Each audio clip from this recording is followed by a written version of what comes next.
Una estrella en la jungla, la vida de Rachel Saint, escrito por Janet y Geoff Bench.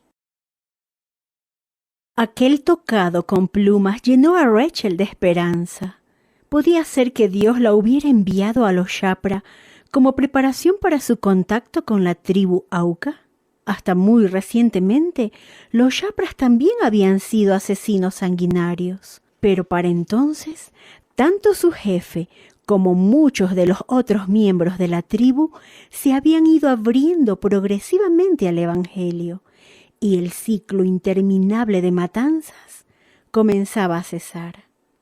¿Ocurriría pronto lo mismo con los Aucas? Te dije que te resultaría interesante charlar con Dan Warburton. ¿A qué estaba en lo cierto?, dijo Nate mientras salían de la casa. Me ha dado grandes esperanzas respecto a los Aucas, dijo Rachel asintiendo.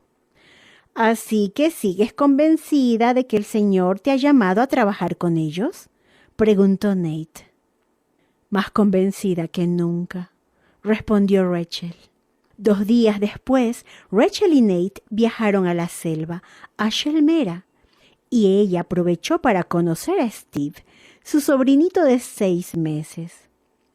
Al anochecer, Rachel, Nate y Marge aprovechaban para sentarse tranquilamente en la sala de estar de Shelmerita y pasar el rato charlando, mientras a lo lejos el volcán Sangay soltaba vapor y lava. Nate hablaba emocionado sobre su trabajo. Le contó que cuando la compañía petrolífera Shell abandonó las prospecciones en Oriente, le vendió la pista de aterrizaje y los terrenos anexos a Alas de Socorro. El resto de los edificios habían sido adquiridos por la Unión Misionera del Evangelio, que había organizado un instituto bíblico bereano en las instalaciones, con el fin de enseñar teología a los indígenas cristianos de la localidad. Nate también le contó a Rachel que su avioneta se había transformado en una suerte de salvavidas, indispensable para los misioneros esparcidos por toda la región de Oriente. Incluso he inventado una forma de comunicarme con los que están en tierra cuando no hay pista de aterrizaje o no es posible aterrizar por alguna razón, dijo. ¿Y en qué consiste?, preguntó Rachel. La llamo soltar el cubo. Primero, vuelo en círculos sobre la persona con la que me quiero comunicar y después dejo caer una línea telefónica en cuyo extremo hay un cubo con un teléfono dentro. Una vez que he desenrollado todo el cable, empiezo a hacer círculos cada vez más estrechos con el avión, hasta que el cubo se queda colgado quieto al final de la línea. Entonces la persona puede tomar el teléfono y hablamos. Funciona maravillosamente, explicó Nate. Se trata de una maniobra muy ingeniosa, añadió Marge. Incluso ha recibido una carta de reconocimiento y un premio de $250 del director general de la compañía aérea Bish, por lo que han denominado oficialmente como la técnica de línea en espiral. Rachel se quedó muy impresionada. Mañana me gustaría enseñarte otra cosa que he inventado, dijo Nate. A la mañana siguiente, después del desayuno, Nate llevó a Rachel hasta el hangar situado detrás de Shelmerita. Dentro estaba la avioneta de 4 asientos, Piper Pacer de la Hermandad Misionera de Aviación. Los principios físicos del vuelo son bastante simples, hermanita, dijo Nate. La hélice de la avioneta se enrosca en el aire y va tirando del aparato. La avioneta, al avanzar, crea una corriente de aire encima y debajo de las alas que produce un efecto de ascensión que mantiene a la avioneta en el aire. Pero si el motor se para, también se detiene la hélice, con lo que la velocidad de la avioneta disminuye rápidamente. Cuando esto sucede, la corriente de aire que pasa bajo las alas se reduce y el aparato comienza a perder altitud.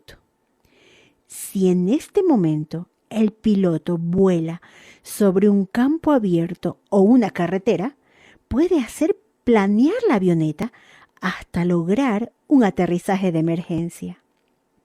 Pero si ocurre sobre la selva, no hay nada que uno pueda hacer para evitar los árboles. Los motores de las avionetas reciben un mantenimiento muy bueno, así que cuando un motor se para en mitad del vuelo, no suele ser por culpa de un problema mecánico. El 99% de las veces que un motor se para es porque el combustible tiene impurezas o ha dejado de fluir hacia el motor. Que deje de fluir es algo que puede suceder por diferentes causas, pero la más común es debido a un error del piloto. A veces el piloto cambia de improviso su plan de vuelo para atender a una llamada de emergencia o por alguna otra razón, y cuando descubre que no tiene suficiente combustible para recorrer la distancia extra, ya es demasiado tarde. Esto supone un gran problema aquí en Oriente, así que he estado pensando en cómo resolverlo.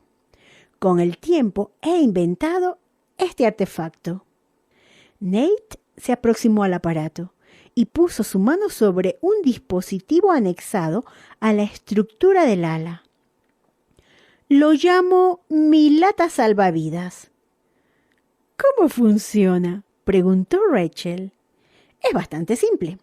Se trata de un tanque de combustible que me he fabricado con 2 latas de aceite de cocinar de Marge. Tiene una capacidad de unos 3 galones y va unido a la válvula de admisión mediante este tubo de cobre.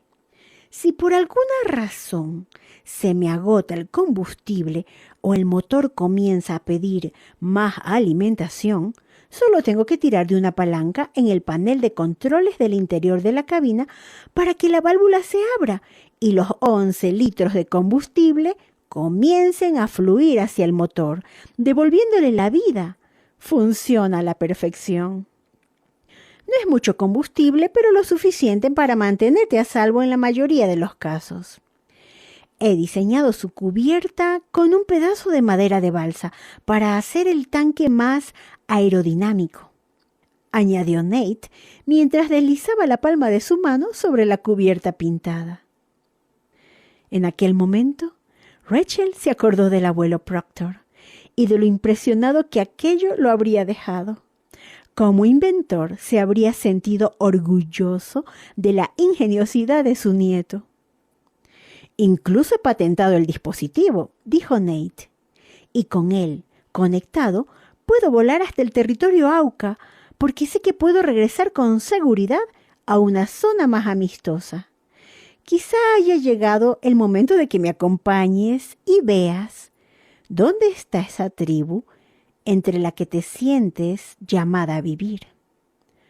Rachel apenas podía contener la emoción. Una hora después, cuando Nate hubo llenado de combustible la avioneta y revisado el motor, ambos emprendieron su vuelo sobre la jungla.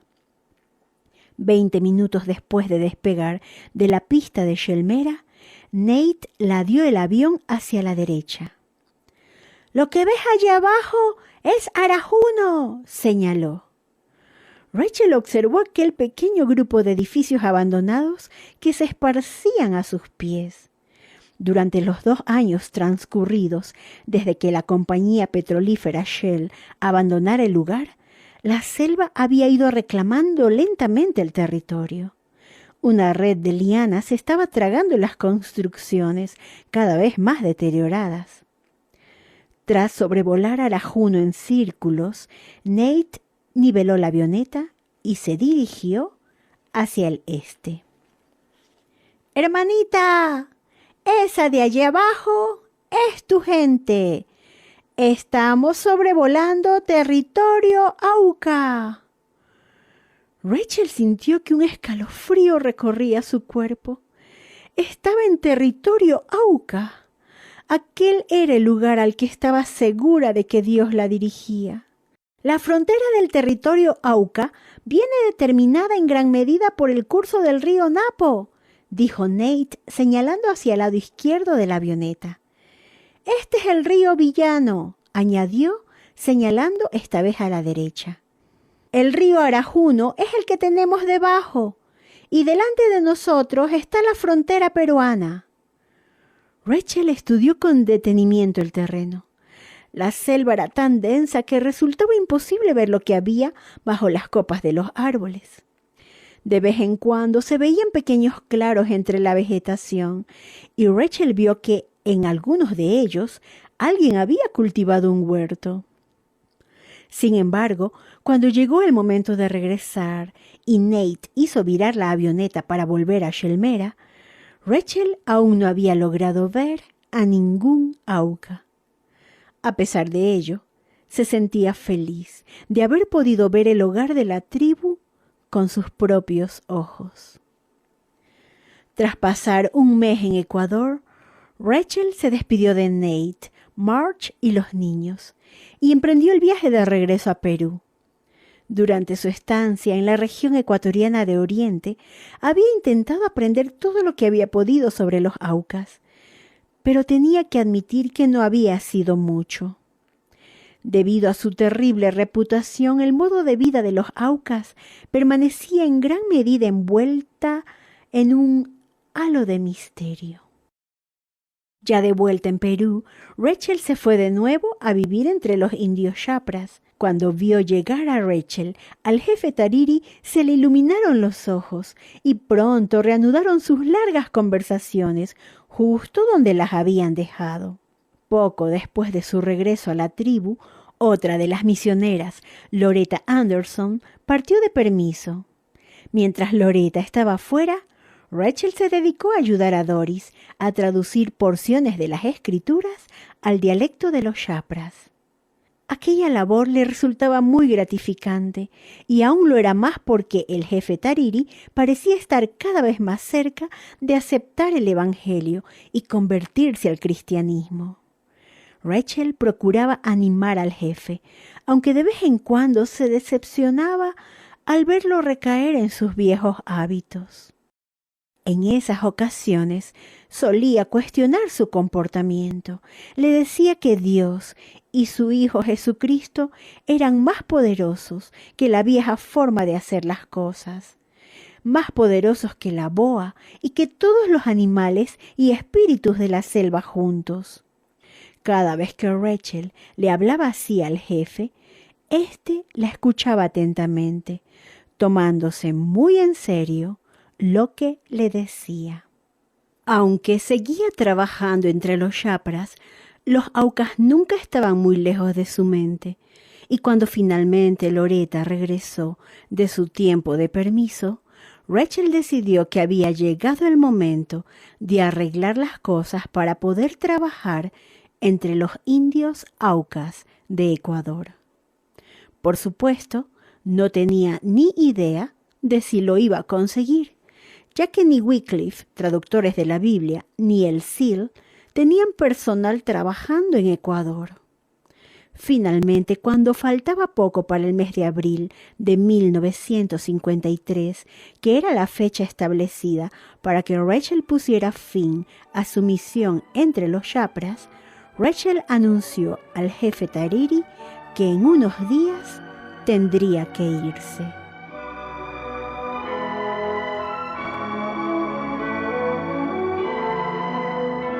Esta fue la lectura del libro Una estrella en la jungla. La vida de Rachel Saint, escrito por Janet y Joe Bench y publicado por Editorial Jukum. Ha estado escuchando Clásicos Cristianos. Si desea escuchar nuevamente este programa, puede hacerlo en www